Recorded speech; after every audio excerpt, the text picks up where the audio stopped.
வணக்கம். பரபரப்பு மீடியா செய்திகளுக்காக நான் நிரோஷன். அமெரிக்க துணை ஜனாதிபதி ஜேடி வான்ஸுடன் அவரது மனைவியும் மற்ற மூத்த அமெரிக்க அதிகாரிகளும் கிரீன்லாந்தில் உள்ள அமெரிக்க இராணுவ தளத்திற்கு ஒரு நாள் பயணமாக சென்றனர். கிரீன்லாந்து மற்றும் டென்மார்க் மக்களிடையே ஏற்பட்ட சலசலப்புக்கு பின்னர் அவர்களது அசல் பயண திட்டம் மாற்றப்பட்டு கிரீன்லாந்தில் உள்ள அமெரிக்க இராணுவ தளத்திற்கு மட்டும் போகும் பயணமாக உருமாறியது.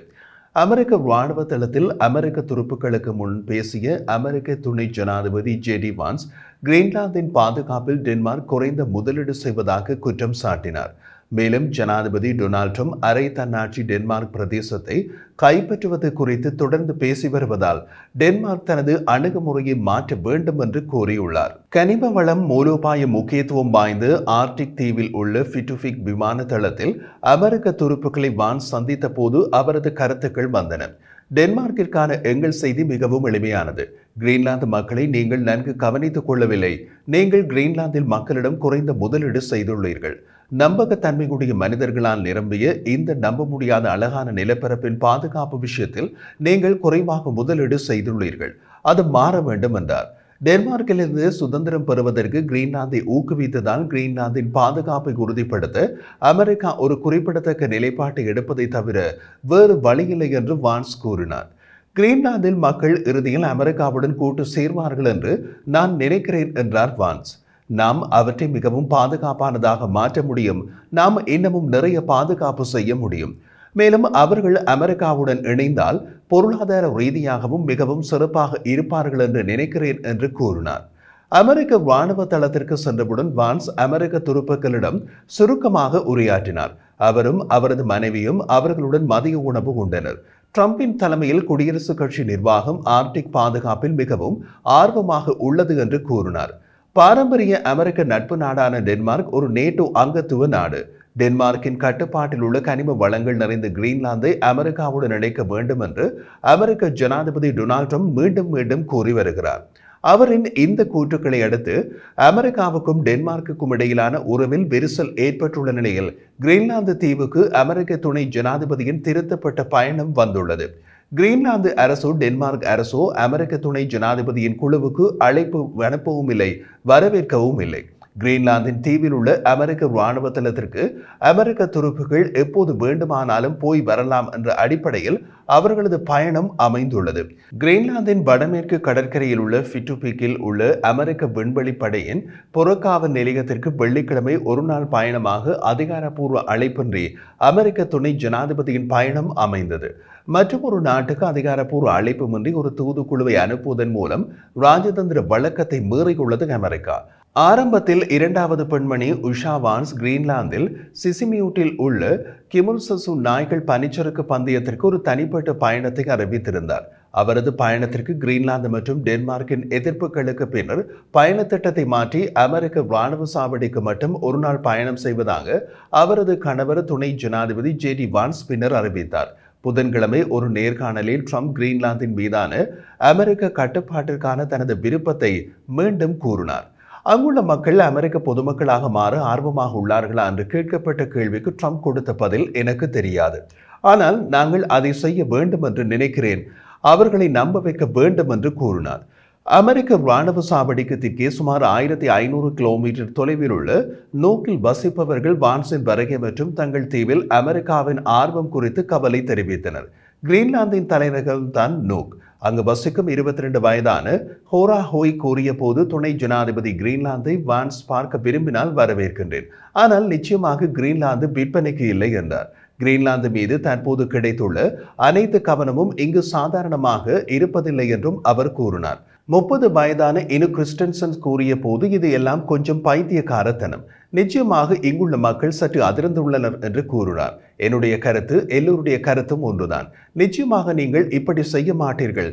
நீங்கள் இங்கு வந்து இடம் வாங்க வேண்டும் என்று மட்டும் சொல்லாதீர்கள் என்றார். ஆர்டிக் மற்றும் வடக்கு அட்லாண்டிற்கான கடல் நுழைவாயில் வட அமெரிக்காவை நெருங்கி கிரீன்லாந்து உள்ளது. சீனா மற்றும் ரஷ்யா ஆகிய இரண்டும் கிரீன்லாந்தின் நீர்வழிகள் மற்றும் இயற்கை வளங்களை அணுக முயல்வதாக அமெரிக்கா நம்புகிறது. அந்த வகையில் கிரீன்லாந்து பெரிய அளவிலான மூலோபாய மதிப்பை வைத்திருக்கிறது.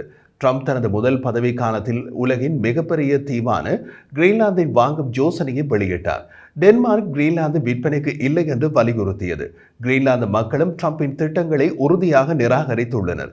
கிரீன்லாந்தின் அரசியல் கட்சிகள் வியாழக்கிழமை புதிய அரசாங்கத்தை உருவாக்க ஒப்புக்கொண்டனர். அமெரிக்க ஜனாதிபதி டொனால்ட் ட்ரம்பின் அழுத்தம் மற்றும் புதுப்பிக்கப்பட்ட அச்சுறுத்தல்களுக்கு மத்தியில் கூட்டணி அமைத்து அரசாங்கத்தை உருவாக்க சம்மதித்தனர்.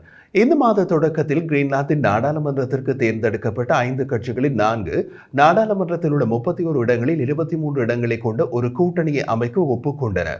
இந்த ஒப்பந்தம் வெள்ளிக்கிழமை கைச்சாத்திடப்பட்டது. அன்றுதான் அமெரிக்க துணை ஜனாதிபதி ஜேடி வான்ஸும் கிரீன்லாந்தில் உள்ள அமெரிக்க ராணுவ சாவடிக்கு போய் இறங்கினார். நாடாளுமன்றத்தில் மிகப்பெரிய கட்சியான டெமோக்ராட்டிக் கட்சியின் தலைவர் ஜென்ஸ் ஃபிரெடரிக் நீல்சன் ஒரு பெரிய அளவிலான கூட்டணியை உருவாக்கும் நோக்கத்தில் உள்ளார். மார்ச் 11 தேர்தலில் அவரது மைய வலது கட்சி ஆச்சரியமான வெற்றியை பெற்றதில் இருந்து நீல்சன் அமெரிக்க அழுத்தத்தை எதிர்க்க அவசர கூட்டணி இன்றியமையாதது என்று வாதிட்டார். கிரீன்லாந்தின் பிரதமர் முட் போரும் எகெடே அமெரிக்க துணை ஜனாதிபதி ஜேடி வான்ஸின் பயணத்தை மிகவும் ஆக்ரோஷமானது என்று சாடியுள்ளார். சமீப காலம் வரை எங்கள் நட்பு நாடுகளாகவும் நண்பர்களாகவும் இருந்த அமெரிக்கர்களை நாங்கள் பாதுகாப்பாக நம்பி இருக்க முடியும். அவர்களுடன் நாங்கள் நெருக்கமாக பணியாற்ற விரும்பினோம் என்று உள்ளூர் ஊடகங்களுக்கு பிரதமர் எகெடே கூறினார். மேலும் தொடர்ந்து பிரதமர் எகெடே, ஆனால் அந்த நேரம் முடிந்துவிட்டது என்பதை நாம் ஒப்புக்கொள்ள வேண்டும். ஏனென்றால் புதிய அமெரிக்க தலைமை நாம் இதுவரை ஒன்றாக நின்றதில் இருந்து முற்றிலும் மாறுபட்டு அலட்சியமாகவும் அச்சுறுத்தலாகவும் உள்ளது. இப்போது அவர்கள் நம் நாட்டை நம் கையில் இருந்து பறித்துக் கொள்வதில் மட்டுமே குறியாக உள்ளார்கள் என்று அவர் மேலும் கூறினார். டென்மார்க்கின் சுய ஆளும் பிராந்தியமான கிரீன்லாந்தை ட்ரம்ப் விரும்புகிறார். ஏனெனில் அதில் வளமான கனிம வளங்கள் மற்றும் மூலோபாயமான விமான மற்றும் கடல் வழிகள் உள்ளன. அதே நேரத்தில் அமெரிக்கா, ரஷ்யா மற்றும் சீனா அனைத்தையும் ஆர்டிக் நிலைப்பாட்டுக்காக போட்டியிடுகின்றன. கிரீன்லாந்தில் அமெரிக்க ஜனாதிபதி ட்ரம்ப் ஆர்வத்தை புதுப்பித்ததில் ரஷ்ய ஜனாதிபதி புட்டின் ஆச்சரியப்படவில்லை. ரஷ்ய ஜனாதிபதி விளாடிமிர் புட்டின் வியாழக்கிழமை கருத்து தெரிவித்த போது கிரீன்லாந்து மீதான கட்டுப்பாடுக்கான ட்ரம்பின் உந்துதல் எதிர்பார்க்கப்பட்டது.